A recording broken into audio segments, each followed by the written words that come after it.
and I'll talk a bit about side channels, leakage, covert communication, and exfiltration. Basically, we're going to talk about the thing that the fact that computers and computer systems and networks and everything is physical objects, and they have weird behaviors and side effects that can be used for all kinds of different things. They can leak information, and you can use it for fun stuff. So it's going to be like a zoo, or we're going to go through some I think interesting and fun ways of using computers in weird ways. So basically, side channels, your leakage, my communication. And there was this great OWASP talk earlier this year about static code analysis. And the guy that held that presentation, he had this huge number of slides presenting himself in really good ways and pictures. So I thought I'm going to do the same thing, but I'm not that interesting, so I ended up choosing one picture instead, and that's this one. This is my pride and joy. This is where I spend a huge number of hours in front of. You can probably see this even. It's sort of glazed over. It's sort of. This was my childhood basically. This is where I started, and this is where I started learning about computer security, you can say. And I promised Jesper asked me, can't you show some really cool demo effects and stuff like that? And now I can just show some colors. My totally unbiased opinion, this is probably the best hacker group in the world. Okay, but back to this one, because the side channel things really started for me here. This was on this machine I realized, the first time I realized that there are side effects, that computers are machines and they can do weird things. And one of the weird things that I discovered with this one, apart from this we can stretch that thing, is that when running some software on this machine, sometimes it actually made some weird noises.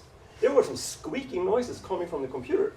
And I was like, it must come from the monitor, of course, or the TV in my case. Everybody used the TV instead. But okay, it's to turn off the TV and you run the program, and you heard this very weird sound. So where does it come from? And of course, if you have a computer like this, you can always open it up. I can always do that, of course. At least. So this is what it looks like inside here. And running the program several times, I realized that somewhere down here, around the memories, the sound sort of emanated from. And I tried it. I took the code, and since everything was written in assembly, you only wrote assembly programs on these machines, basically, if you did anything fun and interesting. So I started to analyze the software and try to figure out what actually made the noise. What ways can I write a program that actually makes these weird noises? I never really got to the bottom of it, and that code has sort of disappeared on a floppy disk somewhere in the attic, sort of 15, 20 years ago. But anyway, but to my surprise, a couple of years ago, and there were some researchers in Israel, Adi Shamir and his cool team, and they came up with this. They actually took a microphone and connected it to a computer, and then you can run software on this machine over here, and you can actually figure out what the machine does just by listening to the machine, because it makes squeaky noises. The problem is that you can't really hear it as a human, but the microphone can do that. And so this is basically, they're listening, this is just a micrograph of it, and you can listen. This is the RSA 4096, so it's a 4096-bit RSA key being used in PGP. And they can actually figure out and extract the bits from it. And they were listening to different types of operations inside the CPU. So you have multiplications and additions and halt operations that you can see there. And of course, like my computer, my old Commodore 64, it's pretty tiny noise. But they could at least put on a microphone with a parabola, and they could take it for a couple of meters back. So that's an interesting way of doing things. And so what makes the sound then? It turns out that they figure out that there was actually the small capacitors, the ceramic capacitors inside that is making the noise. And what they did right here was that they actually took and used coolant spray on the capacitors in the computer, and then it became silent. And if you remember the picture I showed you from my computer, there was a lot of small capacitors in there. So that's the reason, actually. Okay, so that was one problem. Anybody see the side channel problem with this one? What is it? CPU fan. That's a CPU fan, yeah, or a fan at least, apart from the cool blue lighting. There's another one. It's called fan smitter. Somebody realized that the fan in a computer can actually be controlled by software. You can actually change the speed of it. Either you can force the computer to get more or less warm, so you can get the fan to go up and down in speed, or you can actually write to registers and control the fan. And what I did was that I increased the fan, which increases the noise from the fan, so you get the amplitude modulation basically. The more sounds, the faster the fan goes. So you can actually start encoding ones and zeros just by increasing the noise from the fan. And then of course you can do frequency encoding. You can decide that we're going to have two different types of fan speeds, and then one with one pitch going to be with 0 and one going to go on. So you can use that to communicate. Another one that you probably have heard about is what you call tempest in English, or rös in Swedish, röjande strålning.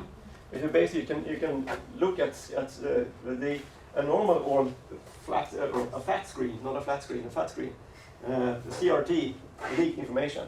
Flat screens also leak information, but not in really the same way. But you can actually pick out, you can actually listen to that signal and extract it. And you can actually read off screens and stuff like that. And I've been to a lab where they have this equipment. You can actually see quite a lot of stuff. But this is a side channel. Can we do something fun with it? Yes, we can. This is one of my favorite old programs, Tempest for ELISA. Somebody realized that if I can take a monitor, a fat monitor, and I can make signals with the monitor that will sort of send signals over. So it basically takes remember X11 before 11R or X11R6, the old before the old version of X11. You can actually very easily tune the screen, and you can shake the screen basically, and you can by that force it to generate tempest signals that you can easily pick up. So Tempest for ELISA is a small program you can download, and you can give it an MP3 file, and then you can have the screen, and then you can play it over a radio. Yeah. And we actually used this. I used this program on a fair many years ago. Where we had a computer with a screen, and then we had a small device, and we used it to send binary signals just by flashing the screen like this. So there we have exfiltration using tempest signals, basically. Okay, this one. Anybody see the problem here? What is it? LEDs. LEDs, it says. Yes, lighting. This is a number of years ago. It's the LED LEDs that are used to sort of indicate that there's traffic in a network. And there were some computer equipment makers that connected the LEDs directly to the serial data line in a network. And for a human being with slow eyes, it looks like it's blinking and everything like that. But if you have like up to fast Ethernet, the LEDs are actually able to switch in time with the bit signals going over. So you can just take a camera and you can record the LED light, and you can extract the bit signals. Yeah. So today it's more the lights are connected to the link up, link down, and package reception signals instead. And today, since we have gigabit internet, the LEDs are really not that fast. But it's a cool way of leakage. So now we talked about sounds. We've talked about EM, and we talked about light. And another form of leakage which is pretty common we talk about is power consumption, and looking in different power consumption. And this is what we call a simple power analysis of leakage. And these are very typical on old smart cards, for example. where you do a lot of complex operations in fairly simple processors. And RSA has very heavily modulus operations, and that will actually consume a lot of power when you have to do it, and you do it only for ones and not zeros. So basically, by recording the power consumption during a processing, you can basically just read out the bits. If you can just measure it. And today, today smart cards and a lot of computer systems are designed to protect against these kind of heavy attacks, power attacks. But then you can do we call it correlation attacks and differential power analysis. And I'm going to talk about that a bit more because I've been doing work on that. And I did show you a really nice computer system. This one. That's a nice computer, isn't it? This thing is actually about this big. It sits inside the gearbox in trucks, and it measures the repetitions per minute in the gearbox. So you can measure the way the truck is used, and it's by regulation in the EU. You need to keep track of how the truck is used, so you can get payment for it. And so inside here is a small 8-bit processor, and it measures has sensors up here, and then sends out data over here. And according to the standard, they're using triple DES as encryption, and you get the ciphertext out of it for every time it measures stuff. And the question was, could we, just by measuring the power consumption by this one, and looking at the ciphertext, can we actually extract the keys? Because there's a secret key shared in this one here with the unit that receives the data in the truck. And the attack model is that if somebody can take the truck and, for say, over lunch or something like that, and just rev the car up and down and do a lot of measurements, could it then extract the key and then fake the usage of the truck, basically. And basically, what we want to do is that we have a DES cipher, triple DES, it's just DES 3 times. So we either can observe the plain text, or we can observe the ciphertext, and this is what we have in this case. And then I have the power into it, and I can just, by just measuring over a resistance, I can measure the variance in power consumption during the processing. And the key is what we try to extract somehow. And if you, of course, know how DES works, it looks something like this. We have 16 rounds of internal processing, stuff like that. But I think we can just concentrate on something that looks a bit more like this. This is the final stage of DES.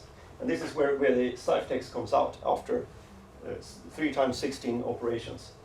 Because this is only relevant. We want to do a correlation of operations happening in the last stage with what we can observe. And then we try to guess the key.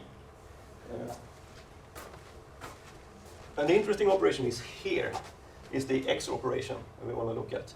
Because we have this is 64 bits coming out as a block cipher. It's 64 bits in total. You have left side and you have right side, 32 bits each. And this left side here, 32 bits, is going to be XORed with 32 bits coming out of a function called f. And then you get the results out here.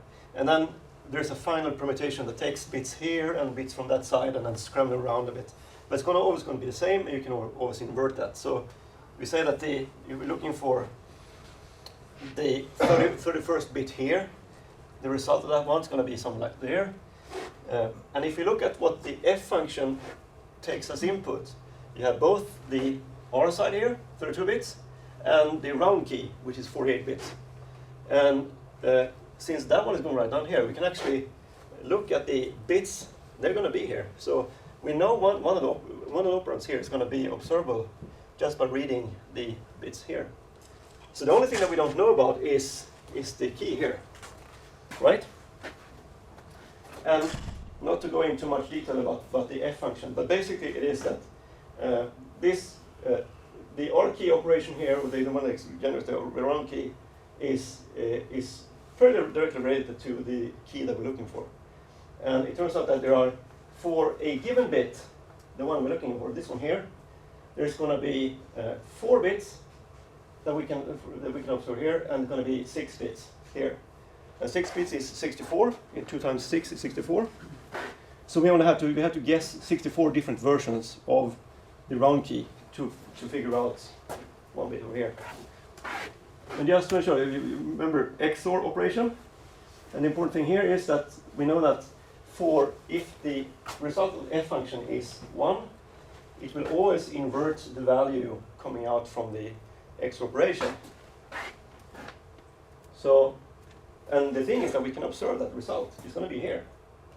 So if I can see that my guess says that's going to be a 1 coming out here, and it's going to be 0 here, then we know there was an inversion from 1 to 0.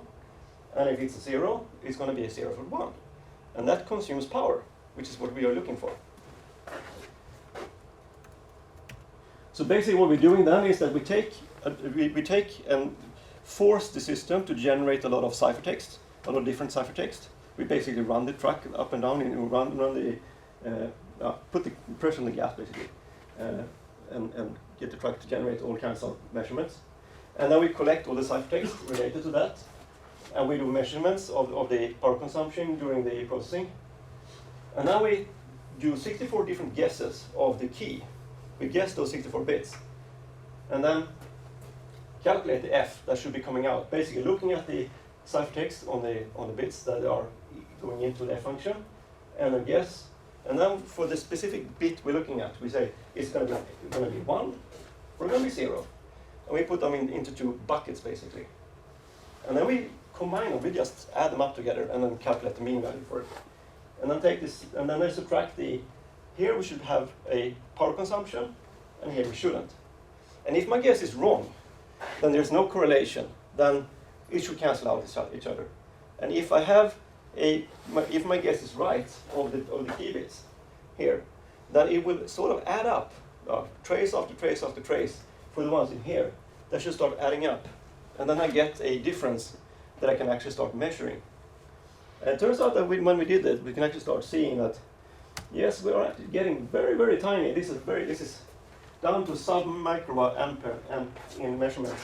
But we actually started getting these nice spikes coming out. We can start observing it. So this is way below the noise level normally.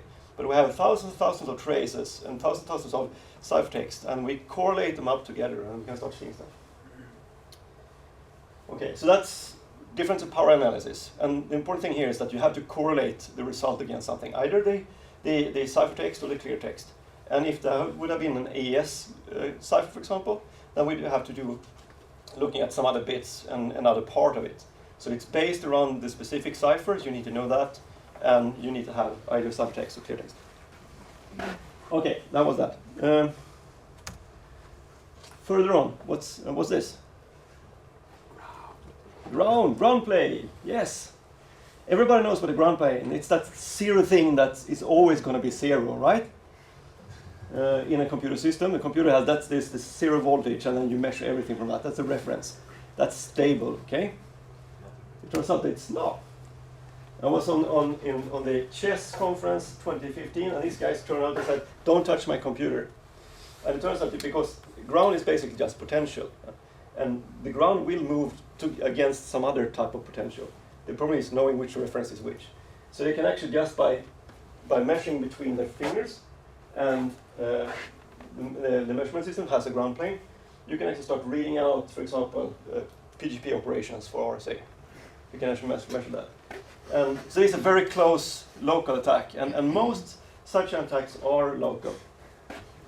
But I show that they can actually take, and just by measuring the ground in between, if you have a grounded type of RJ connection or Ethernet connection, you can actually measure this from say, a network closet, something like that. It's a little bit scary. And here you can see that they actually measure it for different types of operations. So that's another type of. Another thing that, and now we're talking about local problems. Now we're going into talking about networks. One of the cool things that I really liked in terms of leakage was this.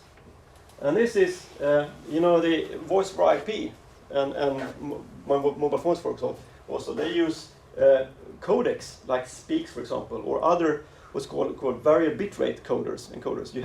You try to sample the speech or something, and then you normally sample it, let's say, for 64 kilobits, and you put them into a codec to turn it into digital sounds or digitize it and code it into efficiently. And most of these guys are variable bitrates, so it depends on what you say. The amount of bits coming out is going to be different. And then if you use voice over IP and you try to secure this using RTP as a protocol, and you add like a cipher and stream cipher, like counter mode, for example, and try to protect that. And it turns out that the data, even though it's encrypted, is gonna look like this. It's gonna have variable bit rates. And some smart guys figure out that if I can just look at those bits, I can start figuring out what the speech is. So there was the paper, this is like 6-7 years ago now. They actually was able to figure out, just by looking at the bits coming out, or variance in amount of bits, they can figure out not only what language it is that's being used, spoken, but they can actually figure out each single words. That's, I think, very, very scary. And very, very interesting way of and the solution to this is, of course, is to either use a constant bitrate encoder, or you need to add padding for the data. So you basically waste your VBR code encoder in a way to play it. So you need to like fix the box. So that's interesting. Another interesting thing is that I really enjoyed when I saw it first time is that you know how internet works. It has these routers and switches and stuff, and big cloud. And this machine over here sends packets through the network, and receives by that machine. No problems like that at all. But how does the routers work? Do they when a router gets a packet, receive a packet on an entry or ingress port, does it wait and have take a nap or something like that, or what does it do with the packet? It tries to get it out as soon as possible. It just throws it out as fast as it can. Routers are really optimized to efficiently route packet and with as little delay as possible. And this can actually be used as a way of both as communication and surveillance. Basically, what you do is that you decide that I add a delay bucket. I take the packets that comes in on an interface, and then I start adding delays in between the packets, inter-packet delay. And I say that and then I can start encoding, for example, either a message. So I can add a message. I can use this as an exfiltration way. I can send a message just by sending package and then just varying the delay. Or I can tag traffic by, for example, adding a 64-bit ID over and over and over again, just by rotating over package. So say that for zeros, I just add 0 milliseconds, and for ones, I add 10 milliseconds in between here. And then I can start observing stuff. And this is what they did. They actually were able to add this as an ingress before the internet, and then we can just observe on the outside and see. And if, for example, want to trace traffic through Tor, for example, this is one way to do it. If you're on APT, you can actually observe different points in the network. So you can actually try and do this.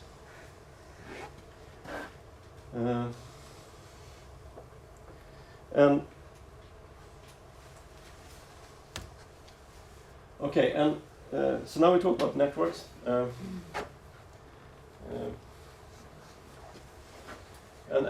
basically, and one of the final things that we have, and this is down into the computer, and that is the way a processor itself has a lot of ways that you can add variance.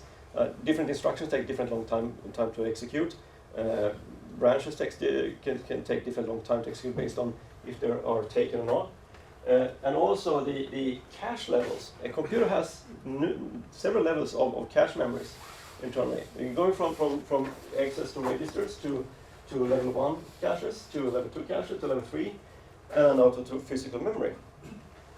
And this is one of the typical timing-based side channel leaks that we have seen. One of the first one was observed was Daniel Bernstein, that observed that looking at OpenSSL AES implementation, he could just by looking at the cache effect you can actually measure and figure out the key of packets protected by using AES in OpenSSL. And the cool thing is that you can actually not only, so this is a leakage, but you can use this one to actually do exfiltration. You can use this to send out data from a system, communicate between threads, internal computer. So basically if you have two virtual machines, for example, and you want to communicate, you want to send data from one virtual machine to another inside the computer, you can do that, for example, by having one thread that executes big and heavy operations like multiplications compared to new operations, for example. And then you have something that runs in another thread, and then you can just measure a loop, for example, and see how fast that loop will execute for you. And because this one will add contention and will consume more power of the CPU core that is shared by the threads, then you will be able to actually extract traffic through this one. Yeah. I don't know how many that was I think I'm really fast. Yeah. So and that was basically it. So I had this nice login. So yeah.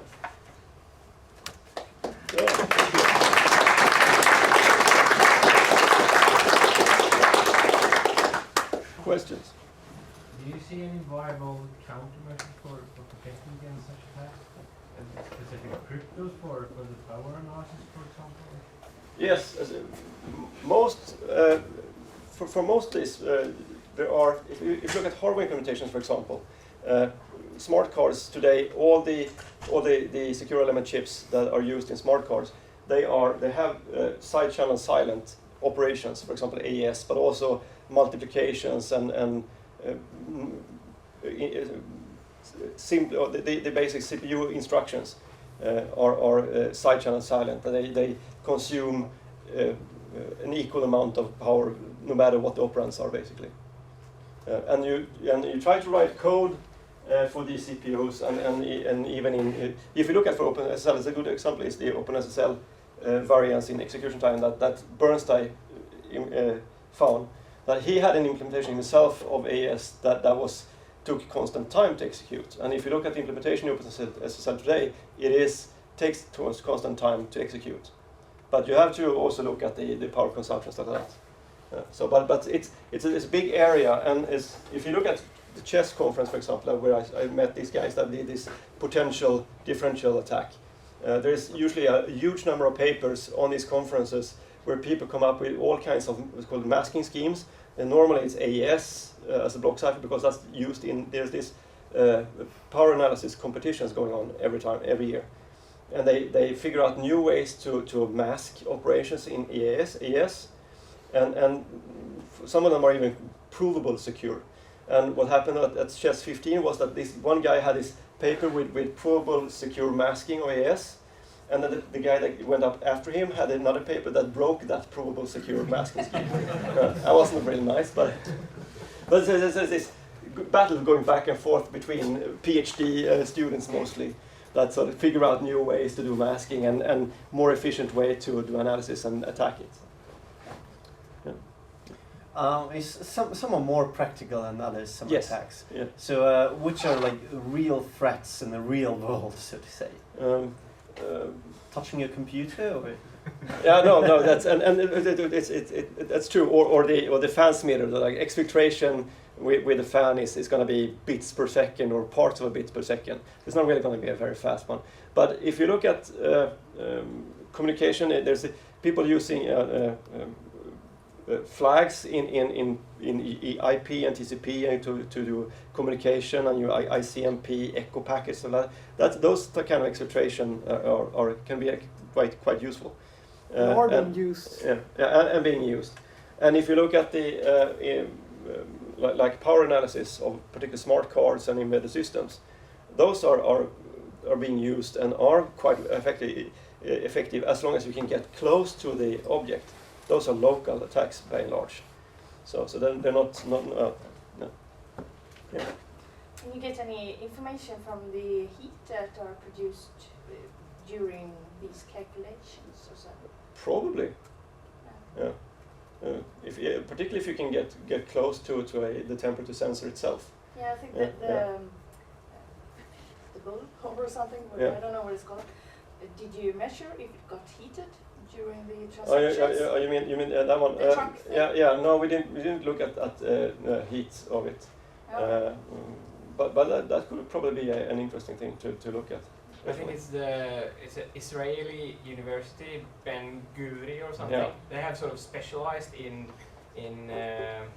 what's it called, air-gapped computer communication, and I think they actually looked into heat sensing. That is raising the temperature from one computer through heavy computations and picking that up in a sensor a couple of meters away. Yeah. But if we're talking like bits per minute. I think it's more a way to do exfiltration, to send out message very, very slowly but covert, than tend to, say, for example, do an attack on AES, since normal temperature varies so slow in comparison to the bit rate you have. But exfiltration would probably be easy.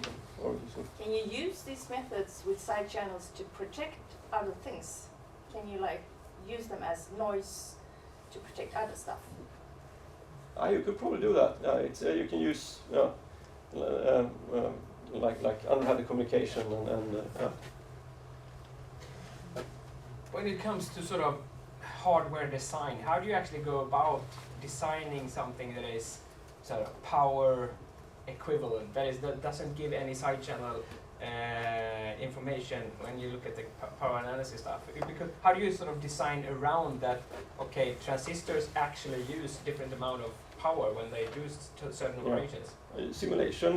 There's several levels. You can do simulation in SPICE, for example, or you can just by looking at the activity on RTL level, in hardware digital level, you can see how many bits are flipping.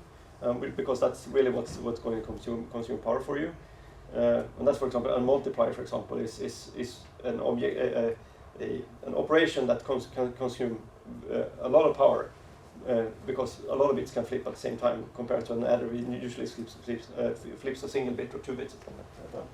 And then you have to design against that, or add something that flips equal amount of time all the time, depending on the operation. Okay, and then of course you need to sort of measure this. You can take your design and put it into an FPGA, for example, and then you can do measurements of it and see if it actually works.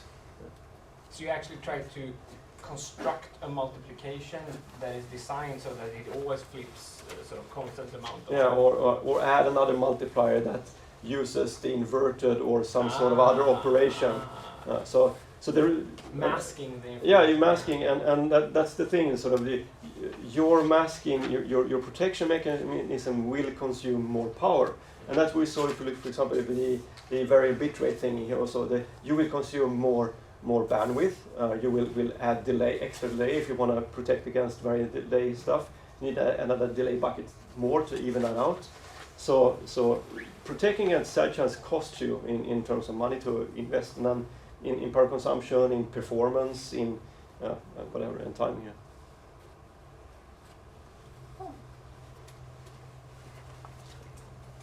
Okay, no more questions? Yeah. Let's give it up for